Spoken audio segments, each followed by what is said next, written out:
religion, and I want that skin, and I want that sex, and I want that, and so I come in with great amounts of unconscious consciousness. Yeah, and we come in that first breath, prana, spirit. That first breath, boom, the outside, the macrocosm mirrors the microcosm. So it's like I picked that time and that place and that body, and my birth chart, my horoscope, is a mirror image. It's synchronicity. It's not cause and effect. It's not Newtonian physics. The planets aren't doing anything to us. This is a huge house of mirrors, okay? It's all Maya. So when we look out there, where are we looking? Deep down in here, yeah? So it's just like this huge cosmic dance that we're doing. So when we do that, we not only pick the time, but then we say, you know what? When I'm 25, I want Saturn to oppose my sun. And when I'm 42, I want Uranus to oppose Uranus. And when I'm 56, we kind of lay out a little unfolding, you know, just like the seed.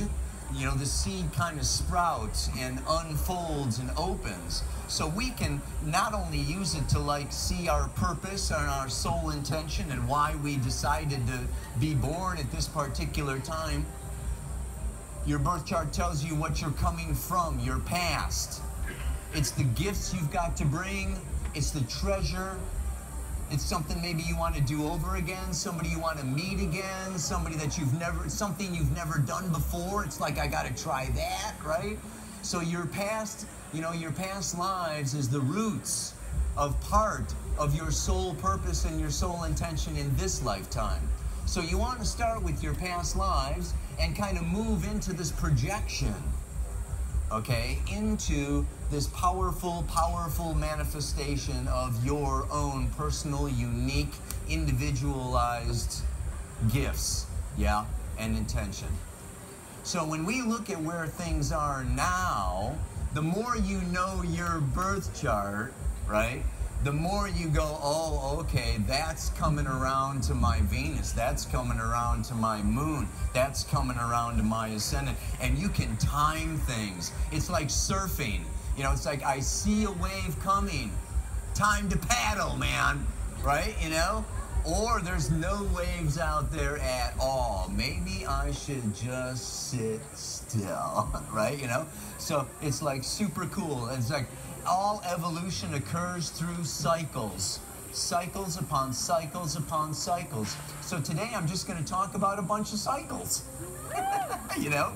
And it's just like the sun. It rises, it culminates at noon, and then it starts to fall. And then it sets, and it disappears, and it goes down to midnight. It goes down into, like, the underworld. Is that the speaker, or you guys are all right? Okay. It goes down into emptiness, into nothingness, into absolute surrender, into, oh my God, what the hell is going on? And then it begins to rise again. Yeah?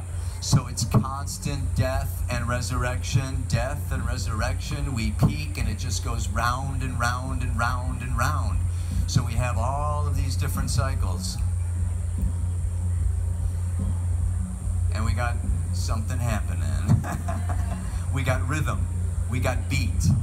Yeah, beat through time. So, these times I just want to talk about the big cycle, 26,000 years. Oh my God, you can't even imagine it. You can't even really fathom it. Your ego can't even really grasp it. But we've got this 26,000 years of the precession of the equinoxes.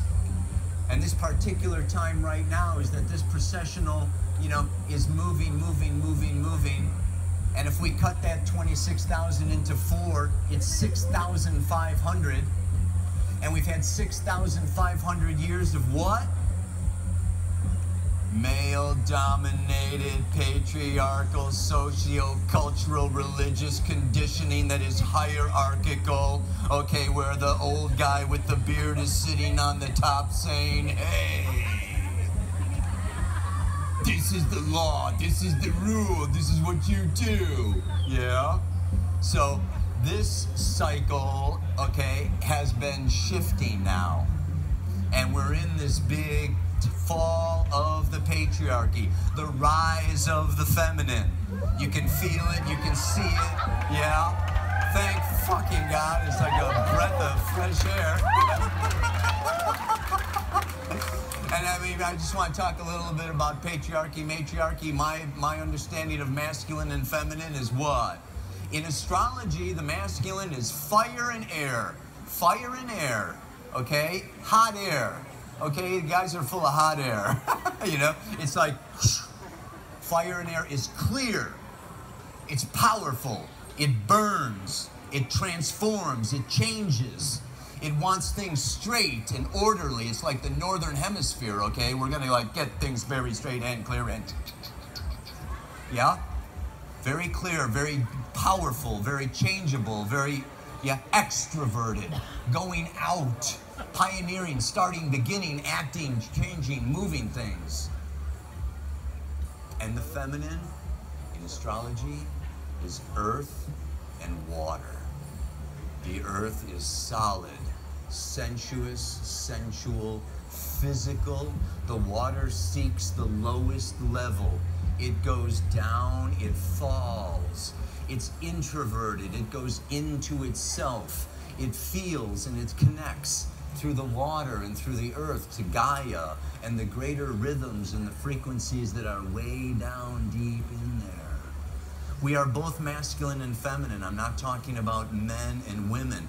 I'm talking about Venus and Mars. So, you know, you have an essence and you have an anima and an animus, and so much of what our work to do is to bring them into balance, into marriage, into harmony, so we don't project them out. But what's happening now with this fall of the patriarchy, okay, there can be a lot of no more order, no more external authority, no more structure, no more clarity, no more bureaucracy, no more institutions, no more bosses, you know, looking down at us, telling us what to do. So we're in the midst of a massive revolution. Yeah, this is a revolution of consciousness. It's absolutely beautiful. And we are envisioning a new future, right? And that new future has more what? More water. You got to get out to the beach, and in fact, Envision could use a little more water. We got water issues happening. You know, we can talk about that. You know, it's on more than one level. So, and it's earth. It's like coming in, coming down. Yeah, really coming connected to Gaia. So this 6,500 years, you have to consider it's going to take 500 years to really make this shift from hierarchical to circular, where everybody's got a voice, everybody's got an input, everybody's part of the community. This is the growth of community. This is going to take some time. It's going to take generations of people. We are the seeds of the future. We are the seed people. We chose to incarnate at this particular time to bring in the new consciousness. We may not see it manifest in our lifetimes, but we can begin the process of making new forms, new communities, new means of communication, yeah? Ending the battle of between the sexes and just like really coming into a harmonious connection with nature, earth and water, yeah? So that we're not scorching her, burning her, or polluting her, yeah? So really, we got to give it, say, 500 years, maybe 1776 to 2250.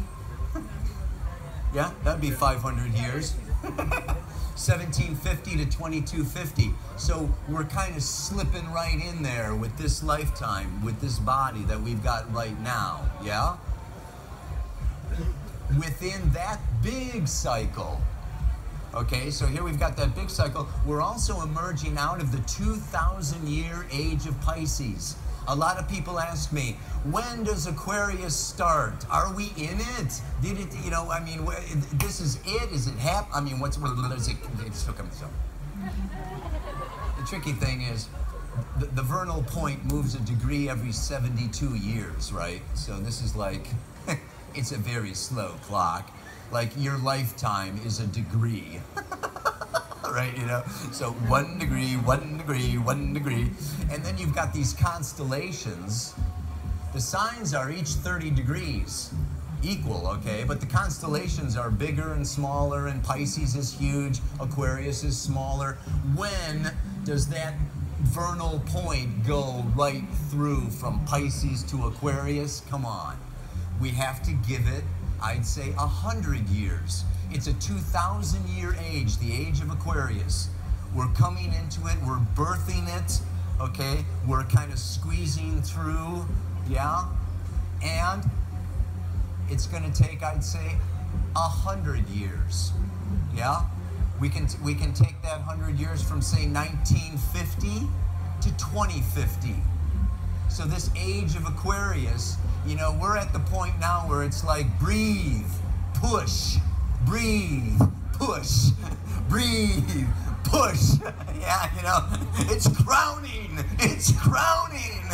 you know, and you're like, get the fuck out of there. You know, I mean, there is this point where you really have to push, yeah?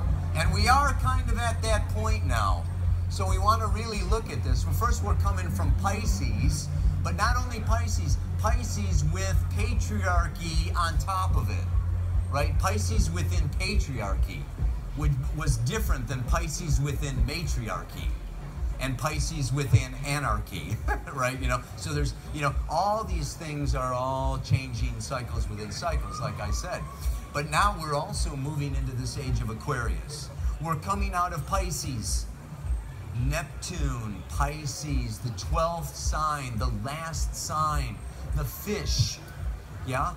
Jesus Christ brought in the age of Pisces with multiplying the fish, yeah? And being fishermen of men or whatever, yeah? It is this whole kind of energy associated with Christianity, with Christ consciousness. It has so much to do with heaven. We got some Pisces out here, raise your hands. Angels from heaven. Okay, Neptune, Pisces.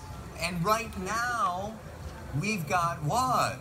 Sun, Mercury, Venus, Chiron, Neptune, all in Pisces. So the energy for Pisces, you got your birthdays coming around if you got the sun in Pisces. This is the time of dreams, okay, of visions, fantasies, imagination, no boundaries, no time, no laws, no rules, infinite potential, anything is possible. More medicine, please. It's time to like go up, out of this dimension, out of this body, into the starry realms. It's beautiful. It's beautiful. And it's also what? Chaos. Absolute fucking chaos, okay? There is no order, there is no structure, there's no security. It's all about surrender, allow, accept. It's very passive, okay? It's like, I need to be saved. We've had 2,000 years of, I need to be saved, and tell me who I am, and tell me what to do. There's this kind of innocence. It's like everything emerges out of Pisces and comes back into Pisces. So it's the beginning and the end, the alpha and the omega. So Pisces come in all innocent and starry-eyed and rose-colored glasses, and I'll give you the shirt off my back, and I love you, and it's all good, and it's all sweet, and oh, love, love, love, love, love, love, love is all there is, love is all you need. Until Neptune hits Saturn. Kaboom! Yeah? And then it's like, oh, your soul came down into this separate physical body, and this separate physical body needs food, shelter, and clothing, so you give yourself an ego so your soul can have a third dimensional, separate material experience. It's the ego's job to keep this body alive, keep this body safe, keep this body fed, keep this body healthy, You want to have a good, strong ego, to have a good, strong body, to do what you are here to do as a soul spiritual being. It's not about, it's not about hitting the starry realms, escaping, because Pisces and Neptune also rules addictions. Yeah? We can say that, when they cut that cord and we become this separate individual being and we're no longer eternally fed and safe and secure within mother's womb, we have to kind of stand up, and we have to feed ourselves and clothe ourselves and take care of ourselves. And so this is this time of Saturn, and particularly now, as of December 21st, the last winter's solstice point in the northern hemisphere, okay? Australia, sorry. But, we're going, with this northern, and this is the time.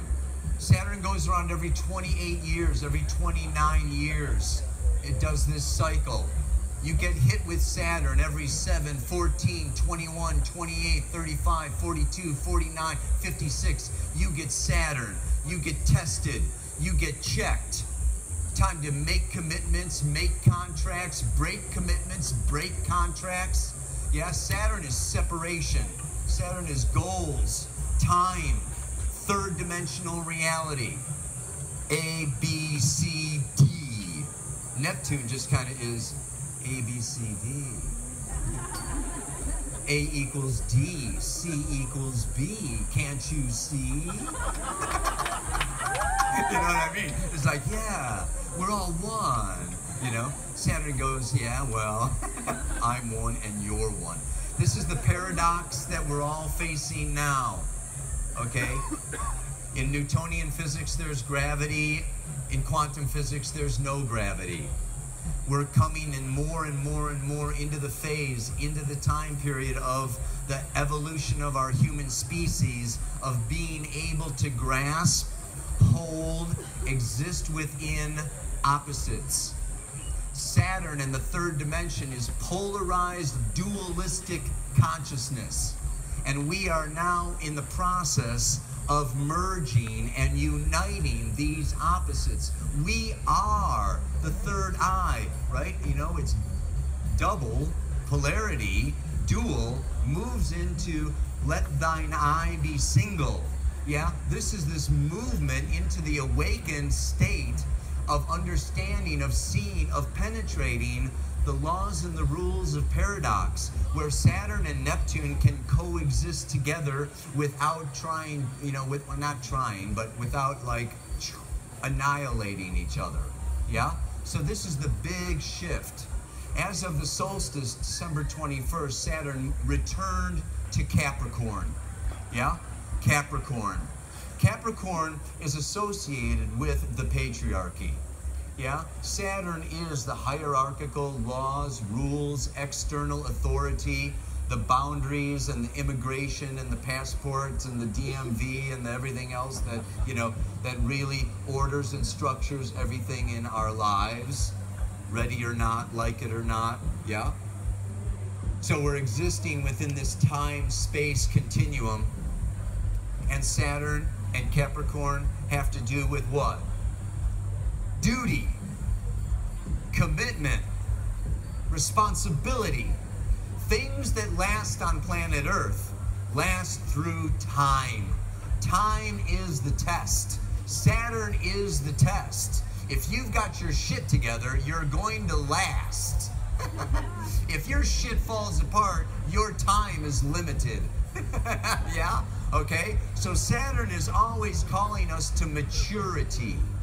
We need to mature. It's time we mature through time. We become more objective. We become more of an elder. So Saturn comes back into Capricorn for the first time in 28 years. Some of you may remember the last time it was in Capricorn, 28 years ago. It's going to be there for the next 3 years. You want to look to see where Capricorn is in your chart. Yeah? What planets you have in Capricorn, or its opposite is Cancer. Square is Aries and Libra. Look and see what planets you've got in these 4 signs. This is called the cardinal cross. Yeah? This cardinal cross has to do with Brahma, the initiation of change. So Saturn is coming around, and Saturn is form. Saturn is structure. Form and structure make things last through time. Chronos. Yeah? And so when it comes around, it reforms. It restructures. So it's coming around to reform and restructure Capricorn. What's already there, and I didn't, I'm a little off because I'm just so excited to be in front of you and all and everything, is that Pluto, Shiva, okay, god of the underworld, the destroyer, yeah, the transformer, the shaman, the death and resurrector, okay, entered Capricorn in 2008 and is going to stay there until 2024. This is the death of Capricorn, the end of Capricorn, the metamorphosis and the transformation of Capricorn. And while it's there, it's going to hit where Pluto was when the United States was born in 1776. The United States will have its first Pluto return in 2020. Yeah? And now Saturn is coming to join in 2020. And I'm going to talk about Jupiter in Scorpio right now, coming around through Sag into Capricorn in 2020. In 2020, we have a Jupiter-Saturn-Pluto conjunction for the first time in 4,000 years. The last time the Jupiter, Saturn, and Pluto conjoined together was in 2228 BC. This is the start of a big cycle. And what we will all be experiencing between now and 2020 is what? The end. The end. Like it's over, cooked, done. Get out of the oven. You're gonna get burned, okay? This is the balsamic phase, okay, of Saturn to Pluto, of Jupiter to Pluto. It's time to wrap it up, folks. Complete it, finish it, resolve it, okay? And what you have not dealt with, what you have avoided, what you have denied, what you have ignored, all of your personal fucking illusions, come up. Now, you can't go on until you finish packing your suitcase, honey. Man. Unless you want to leave your baggage behind. But one way or the other, right? This is a kind of a karmic time. What goes around comes around. Yeah? And so when I'm talking about Saturn going into Capricorn, I'm also talking about each and every single one of us becoming more responsible for the reality that we are experiencing.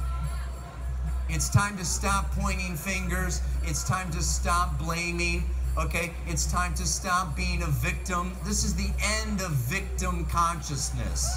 Yeah? And that, this is what's going to give birth, okay, to a new reality, right? Is when we become more sovereign. We become more autonomous. We become more responsible for, no, I'm not feeling good today, but it's not your fault or his fault or their fault. I'm not feeling good today because I'm not feeling, and what I want to do is go in. Go in. The answers lie within. The source lies within. Because within is a massive projection of like what is the highest and the farthest and the wayest out there. Yeah. You want to be connecting with your infinite spiritual self. Get that ego, okay, and get your identity separated from the ego so that you observe your ego from your soul. Your soul is unconscious. Your process is making the unconscious conscious. So your horoscope is the blueprint of your soul. It's the map of your unconscious. So as you look into these things, and astrology's not the only way, obviously. You know, iridology, palmistry, you know, human design, reflexology, I don't care. It all says the same fucking thing, man. You know? It's like, wow, oh, really? Oh, you know, anyway. Where was I? Okay, so this balsamic, end, finish, close, complete, everything comes up for culmination. And so all the things and the skeletons that are under the carpet and in the closet, they want to come out and be seen, particularly now. 2018, you know, I have labeled as the year of alchemical transformation through death and resurrection. Because this is Jupiter going through Scorpio. We got some Scorpio energy out here? Come on, I know we do. This is Envision, man. Scorpio. Scorpio is about power. Yeah? It's ruled by Pluto, the god of the underworld, where it's all the gold and the diamonds and the copper, and Pluto was the richest god, and he's got it all. This is sex, this is kundalini, this is the dark, this is the underworld, where you lose control. Ah! Orgasm! La petite death, yeah? It's the death of what? Leo. Leo's self-consciousness, thank you very much. I'm the king, I'm the queen, ta-ta-ta-ta-ta-ta-ta.